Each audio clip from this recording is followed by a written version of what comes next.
Okay, welcome. What I want to do is show you how to solve for this equation using the quadratic formula. So first thing we need to do is we need to remember when can we use the quadratic formula and what does the quadratic formula look like.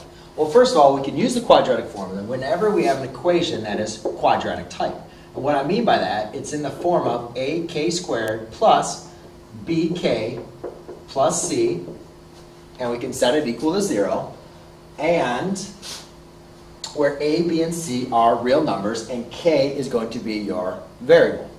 Then once we have something in this format, we can use the quadratic formula, which states opposite of b, opposite of b plus or minus the square root of b squared minus 4 times a times c all over 2a.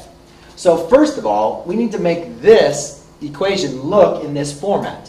So what I'm first going to do is I need to add the 1 over to the other side. So I have k squared plus 5k plus 1 equals 0. Now I need to label my a, b, and my c. So a in this formula is 1, because 1 would be the coefficient of k squared. B is equal to 5, and c is also equal to 1.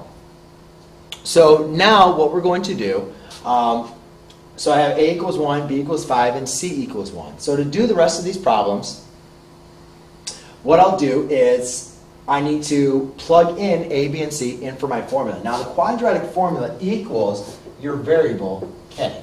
All right? So I'm actually going to write that in front. I'm going to k equals opposite of b, which would be a negative 5, plus or minus the square root of 5 squared minus 4 times a times c, which is 1 as well, all divided by 2 times 1.